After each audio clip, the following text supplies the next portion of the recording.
Este material de apoyo se edita y publica para los cursos que dicta el Departamento de Inserción Social del Ingeniero Disi de la Facultad de Ingeniería de la UDELAR.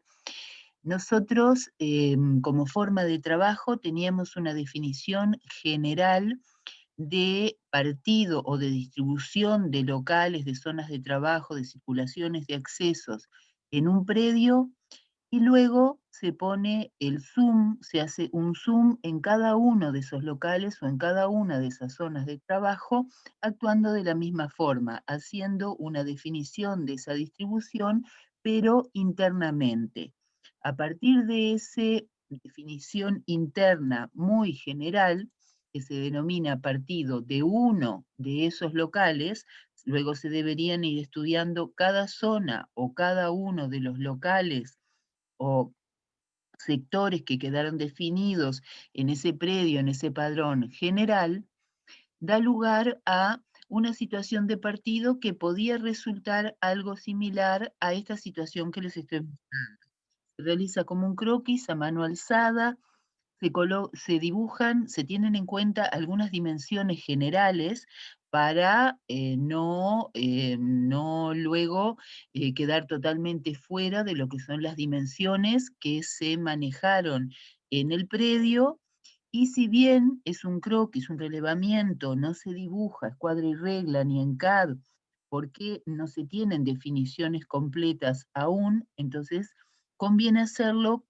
considerando cierta escala, y las dos escalas que podrían ser propuestas son 1:200, que si bien tiene mucha reducción, si el área del local tiene muchas funciones y es muy grande, puede ser correcto para una definición general, como es esta, que es un zoning, y o 1:100, ¿verdad? Ya sea por la dimensión general de ese local o de esa zona que se está estudiando, o porque se quieren incorporar más datos de estos datos generales. En este caso no era necesario marcar ni puertas ni ventanas, esto estaría representando un corte horizontal o una planta, donde se están marcando zonas de depósito, incluso se podría decir, y no estaría, sería un complemento importante, decir qué se está depositando en este sector, zona de equipos, y si hubieran zonas diferenciadas de equipos o procesos distintos, se podría decir qué equipos son, para qué proceso son estos equipos, y luego corredores o circulaciones en las cuales, si bien uno lo puede pensar, si va a estar a la izquierda, a la derecha, al norte, al sur, según cómo sea la orientación o cómo se esté definiendo esta situación, la circulación del personal o la circulación de los carritos autoelevadores, se deja planteada una ubicación que en este caso recorrería toda la planta con ingresos, recorriendo toda la planta, permitiendo, ¿verdad?, acceder a las zonas de trabajo, a las zonas de depósito y a otros locales que se encontrarían en el perímetro de este límite, de este local, y la posibilidad de salir. Pero esto es un zoning muy general, es una organización, es un partido muy general. De este partido general hay que realizar una siguiente etapa, que es ajustarlo para empezar a dar más datos. Y se pasaría entonces de este zoning que les estoy mostrando acá abajo a una situación en la cual ya estaríamos dando espesor de muros, si bien podemos no tenerlos totalmente definidos, pero empezamos a dar espesores de muro. Ya esos zoning que decían, ¿verdad?, que era un círculo, una figura irregular, o era toda una zona de equipos, empezamos a definir cada uno de esos equipos, y entonces para hacer eso deberíamos tener presentes los catálogos o los datos de cada equipo, hablar que cómo funciona el equipo, la normativa de esos equipos, las distancias que hay que dejar entre ese equipo y otro equipo, el piso, la cubierta, la pared, si es medianera, si es lindera, si no lo es, si el equipo tiene vibraciones, tiene algún brazo o algún sector que genere movimiento, como un cangilón, como una grúa, un brazo de una grúa. Si es un foco de calor, que emita calor, o si va a tener alguna emisión al medio ambiente, hacia el exterior, y Por supuesto, tener en consideración si se ofrecen bases, dónde se ubica el motor, por dónde se estaría teniendo acceso al interior de ese equipo, si es a través de una mirilla, si es a través de una tapa, y como en este caso de la bomba centrífuga, ¿verdad? ¿Dónde se ubicaría el motor, sus dimensiones? Si tiene una base metálica, esa base metálica sería necesario unirla o instalarla en una base y a su vez considerar la ubicación para ingreso y salida del flujo, aunque no se ubiquen, no se dibujen cañerías, es necesario, y esto se dibuje como un rectángulo en una vista lateral, longitudinal, o en una vista horizontal, o un círculo en las vistas transversales. De todas formas, es necesario no tener en cuenta todas sus dimensiones, pero sí tener en cuenta ese volumen que yo estoy dibujando en este zoning como equipo, cómo se estaría ubicando, o sea, si el motor estaría de este lado o el motor estaría de este lado, ¿verdad? Y si esto corresponde a la base de metal o a la base de hormigón. Y si necesito una zona de trabajo de este lado, y ni que hablar que poder acceder o circular por el mismo. Entonces, primera condición es que le doy espesor a los muros, le ubico figuras geométricas ya con una dimensión aproximada que sea la base y que sea el equipo, marco con un zoning las zonas de trabajo, marco las formas de acceder, empiezo a marcar niveles de piso interior con respecto al exterior y lo más importante es tener presente estas dimensiones o una idea de estas dimensiones, o sea, la distancia, la luz libre que va a quedar entre pilares, aunque haya una pared, igual debo considerar dónde están ubicados los pilares, y el ancho que pueda tener esa nave en función de las posibilidades o de las libertades que me da o limitaciones que me da, ya sea posibilidades o limitaciones, que me dan las diferentes formas de techo que podemos tener. Entonces, pensando en esa situación, tenemos esta planillita que les habíamos dado, donde les dábamos diferentes situaciones de techo. En esta instancia todavía no es podríamos hacer un corte vertical, pero si no lo hacemos, tenemos igual que ir pensando cómo es este techo, porque podemos llegar a tener barras horizontales, como aparece en casi todos los casos, que me estarían limitando en algunos puntos, o sea, donde yo tuviera los pilares como acá, me estarían limitando estas barras horizontales, sean como acá una varilla, un tensor, o sea, como acá de madera, un prisma, me estarían limitando la posibilidad, como aparece en este caso, de llegar con un equipo en esa ubicación a la altura máxima de techo o con un depósito, esa barra o ese elemento estructural, ¿verdad? Que aparece que es necesario en la estructura del techo, y yo no podría entonces depositar en ese sector y ahí, si fuera depósito o local de proceso o cualquier otro local, tendría una limitación. Entonces tengo la limitación del ancho, del largo, que voy a tener la longitud libre entre pilares, y la posibilidad de seleccionar un techo que me va a estar limitando en determinados puntos, y repito, esos puntos para determinar esa luz en el ancho, sea cual sea el techo, sería entonces donde se estarían apoyando los pilares, me estaría definiendo, por lo tanto, una trama, ya sea en un local de procesos, en un local de depósito, en un estacionamiento, en una sala de máquinas, me estaría definiendo entonces una trama, una modulación, acá yo la dibujé con estas líneas naranja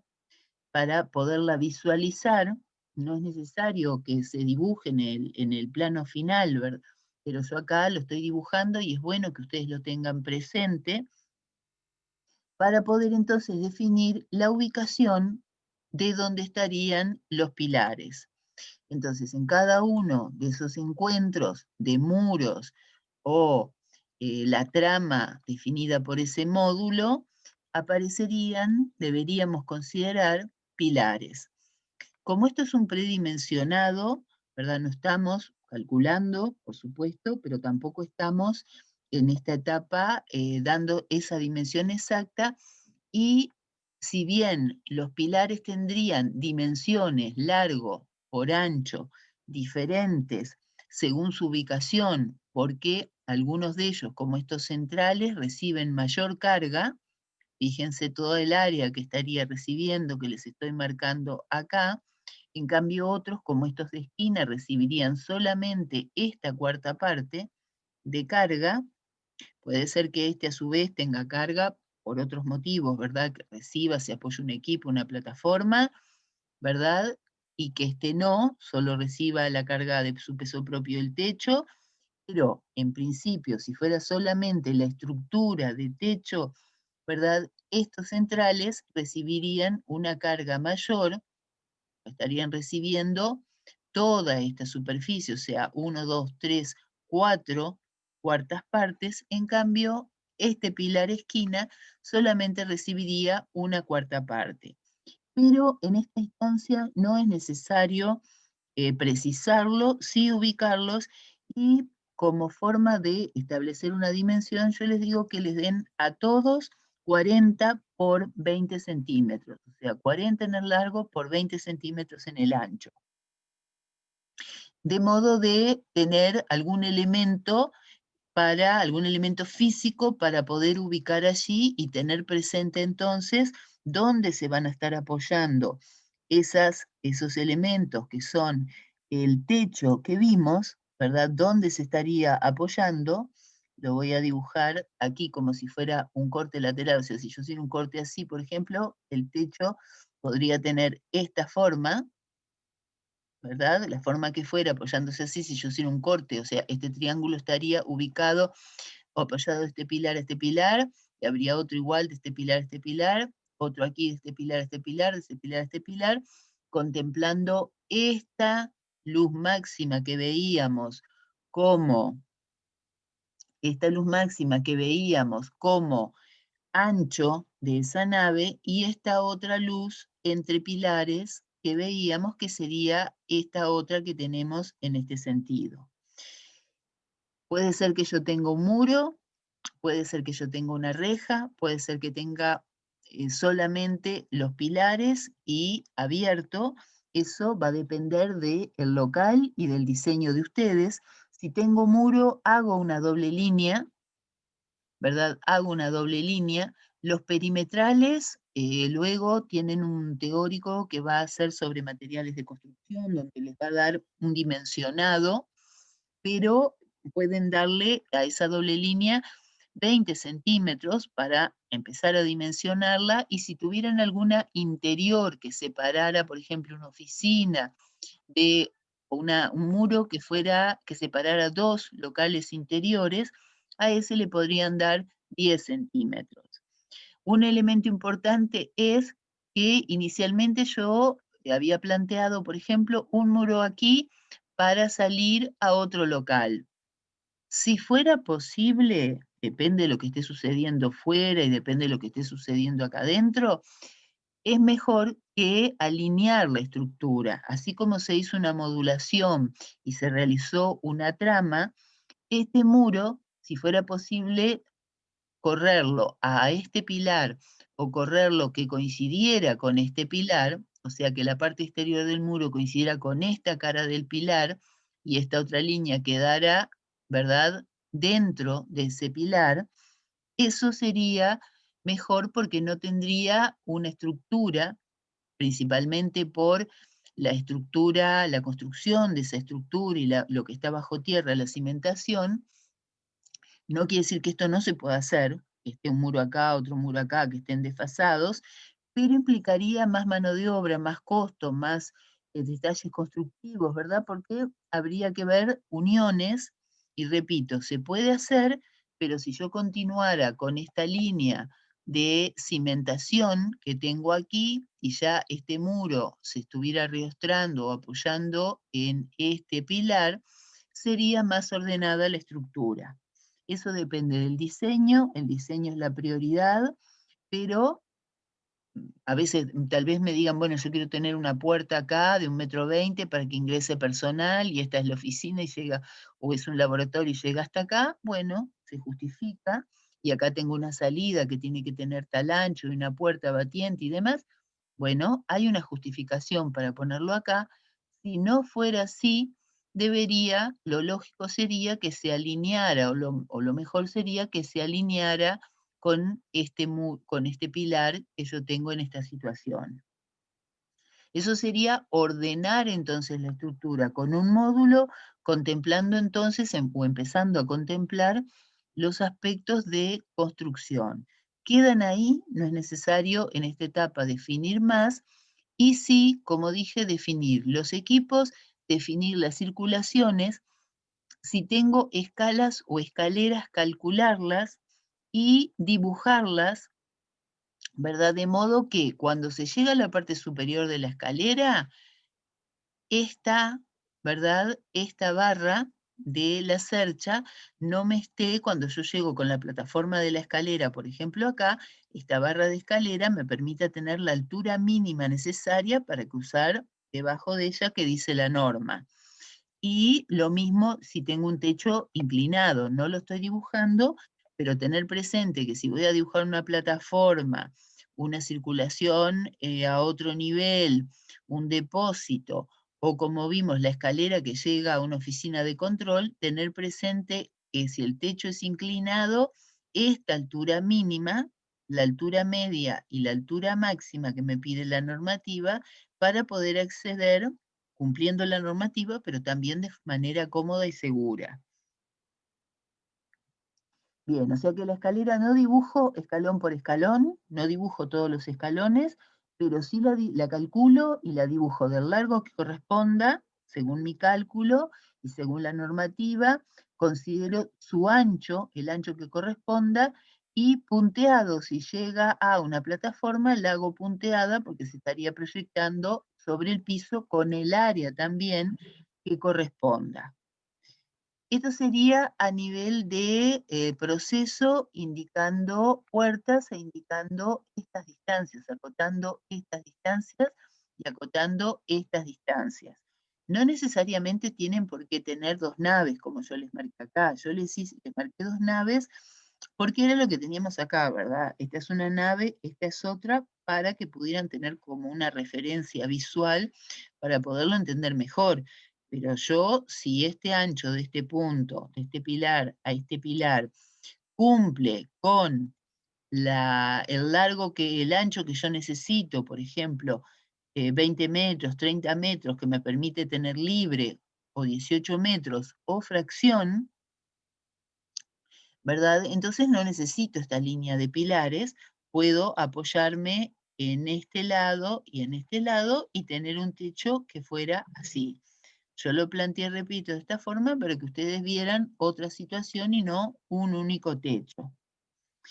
Si tengo salida al exterior y una zona de carga y descarga o una zona de ingreso en el cual haya eventualmente alguna zona en la cual se pueda trabajar, ahí ameritaría poner un techo liviano, como un techito por encima para proteger de la lluvia a quienes estén trabajando allá afuera, y en el corte horizontal aparecería la proyección punteada, y cuando hagamos, ¿verdad? Para la otra semana, cortes verticales, o cuando se haga el corte vertical, no importa cuándo sea, la semana que viene o siguientes, o aquellos que deseen ya pueden ir adelantando cortes verticales en paralelo, estaría entonces viéndose la altura a la que quedaría este techo. Si estuviéramos hablando de un sector, por ejemplo, otro local como podría ser un sector de depósito, en este caso, si manejáramos la misma área que vimos antes, tendríamos nuevamente ese módulo, esta línea discontinua y esta línea discontinua, están marcando la cumbrera, o sea, la parte donde se encuentra, si tenía un texto a dos aguas, donde se encuentra, me tengo que quitar todo, acá, donde se encuentra esta línea discontinua se corresponde con este encuentro de un plano inclinado y de otro plano inclinado, o sea, esta arista que se define por el encuentro de estos dos planos inclinados se llama cumbrera, y como hay un cambio de plano, es necesario marcarlo y se marca con esta línea discontinua. Entonces decíamos que tenemos el módulo, suponiendo que el área fuera la misma y que realizáramos una trama igual, tendríamos el mismo módulo, la misma ubicación de pilares, si estamos tomando la misma situación de un local de características de dimensiones similares y de geometría similar, pero si fuera un depósito, en este caso deberíamos entonces tener presente cómo se van a depositar, si es a granel, si es un acopio, si es en piletas, si es cajones, si los cajones se van a poner en racks, si es con pallets, qué carrito o qué carritos autoelevadores voy a usar, sus dimensiones, y qué tipo de sistema de estructura o de depósito voy a usar. Si yo voy a tomar de estas estructuras de rack, y si tengo varios sistemas, debería definir si es un sistema tradicional en el cual yo entro la carga y la saco, siempre con el carrito. Si es, por ejemplo, este otro que me ofrece el fabricante pushback, que voy colocando los pallets con lo que quiero almacenar hasta que termina el largo, hasta que se termina la opción de poderlos ubicar, y luego, en la medida que los voy sacando, el último que saco va a ser el primero que ubiqué. Ahí tengo que tener presente cuál es la logística de ese depósito, ya que el primero que ponga va a ser el último que voy a sacar, y eso va a depender un poco de los tiempos de almacenaje. O es un sistema de rack dinámicos en los cuales, ¿verdad?, se ingresan por un lado y se sacan por el otro, ya que, como ven ustedes acá, hay rodillos y hay diferencia, hay una pendiente, entonces se ponen por un lado y ellos mismos van empujando hasta llevar a el punto más bajo de esa estructura. Bueno, y otras posibilidades que se pudieran tener. En estos casos, entonces, esos racks se dibujan como rectángulos donde tengo este ancho y este largo, se corresponden con esa estructura. En esta etapa no es necesario marcar las divisiones ni las divisiones internas de uno u otro, sino que yo digo, bueno, acá en este sector voy a tener dos racks dinámicos o dos racks pushback, ¿verdad? Uno hacia allá y el otro hacia acá, y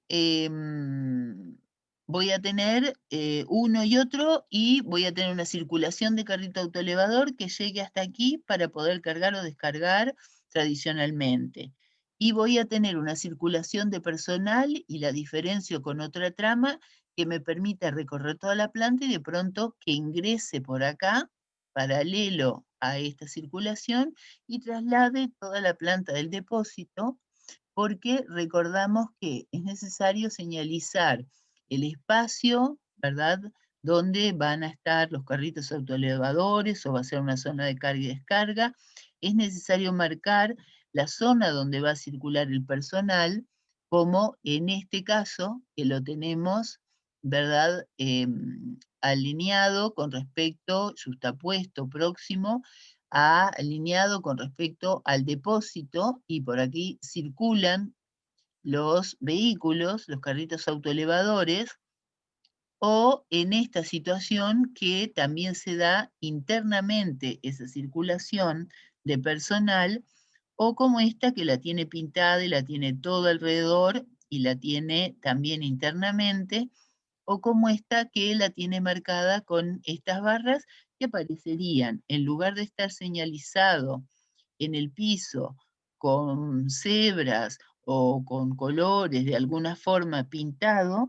están estas barritas, que sería una doble línea, se le pondría baranda de protección, dejando espacios libres para que pueda entrar y salir cómodamente el carrito autoelevador sin riesgo de seguridad para el personal y para la carga que se está trasladando, que se está almacenando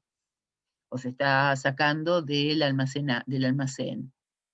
Bien, entonces, esta situación surge de cómo yo estoy haciendo esta distribución, que en la primera vez lo que marqué fue, y dije, bueno, toda esta zona, y marqué un gran rectángulo, va a ser depósito. Y yo voy a ingresar por algunos puntos con el carrito autoelevador. Otra situación es definir la oficina. Estos espesores de muro eran los que yo les decía que si son internos les den 10 centímetros. Como da al exterior tendría 20, estos otros que están internos podrían tener 10 centímetros. Es necesario que ubique la puerta y diga la puerta es batiente. Las puertas, las hojas de las puertas siempre es conveniente que se apoyen sobre un plano, o sea que la puerta abra en este sentido. A ver, acá, voy a rayar, o sea, si tengo una puerta aquí, es conveniente que la puerta abra en este sentido, ¿verdad? Que la puerta y yo pueda ingresar por aquí, o pueda ingresar por aquí, pero la puerta bata sobre esta pared. No es necesario en esta instancia hacer un ajuste o un partido interior a este local, cabina de control, de mantenimiento, o sea, el local que sea, laboratorio, el local que sea que ustedes tengan integrado a todo función principal, es necesario ubicarlo, es necesario marcar cómo se va a ingresar, pero no es necesario hacer la distribución interior. Y la otra situación que tenemos es que aparecería, por ejemplo, una zona para estacionamiento de carritos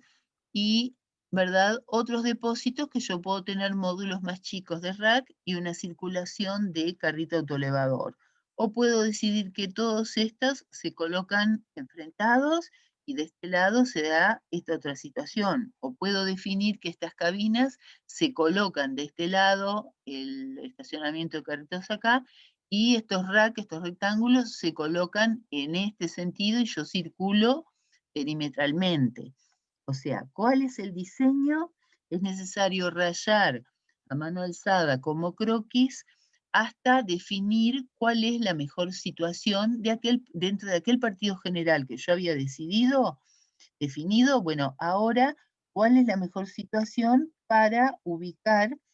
cuando estoy dimensionando estos racks y estas circulaciones y estas oficinas?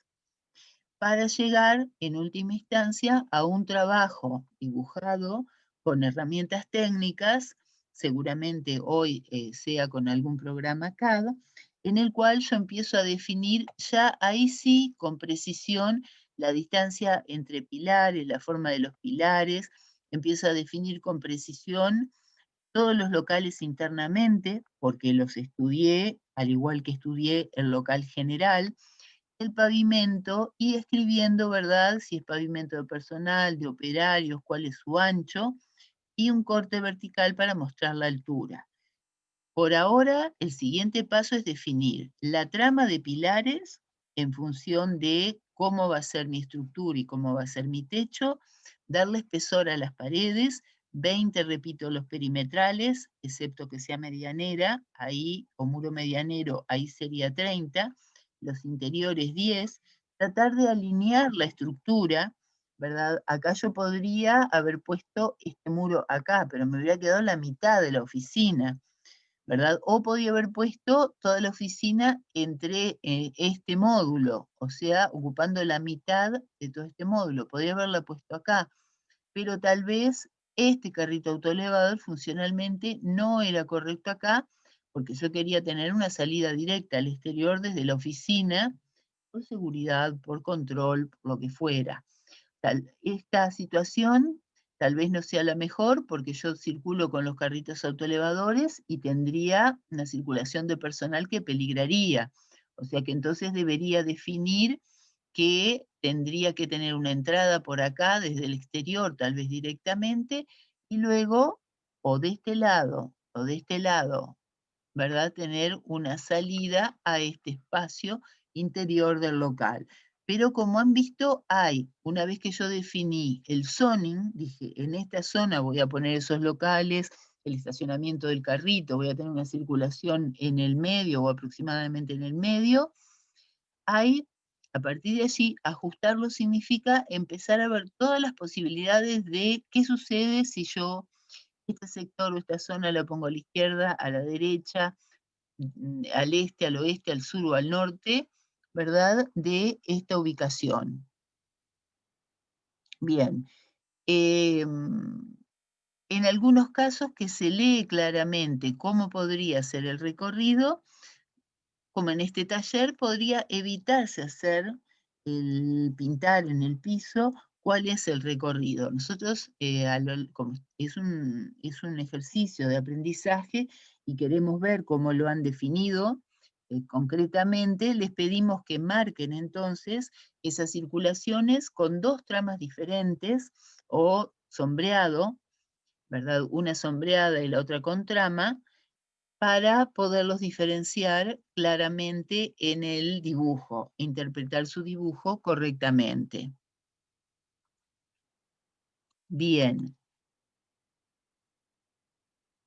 Bueno, de este modo entonces hicimos un avance, un ajuste, un paso siguiente al ajuste y en ese paso siguiente al ajuste, leyendo la consigna, vemos que nos pide estos 3 puntos o 4 puntos. Nos dice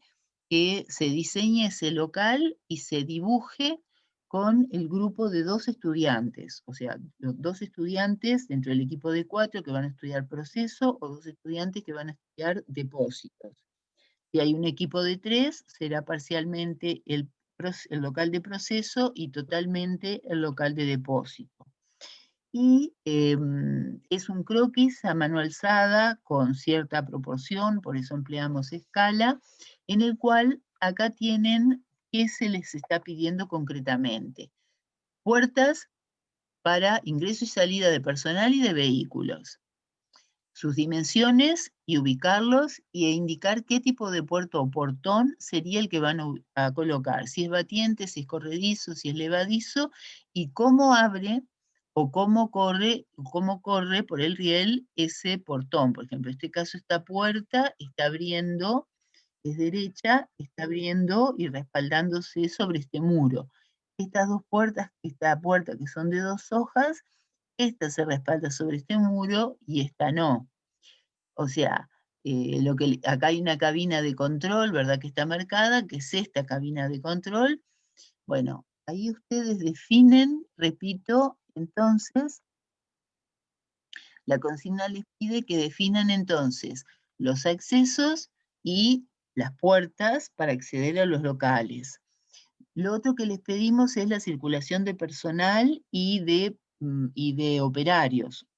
Una con una trama, la otra con otra, con un sombreado y el otro con un sombreado diferente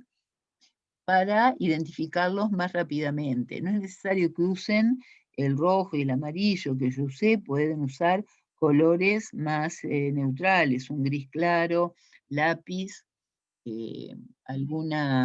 algún color de pronto azul, ¿verdad? Algún rojo para marcar, para llamar la atención en la corrección,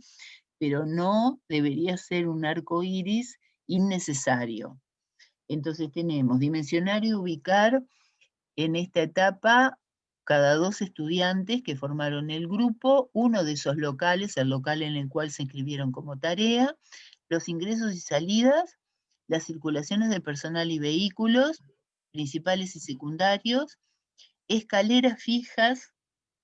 ya sea por la intendencia, cumpliendo la reglamentación de la intendencia o cumpliendo la reglamentación del ministerio, y no se solicita, como dice acá, diseñar el interior de todos y de cada uno de los locales que esté dentro de esa construcción de mayor envergadura y tan solamente ubicarlos y marcar por dónde se ingresaría. Bien. Esperamos que este material les haya sido útil. Muchas gracias.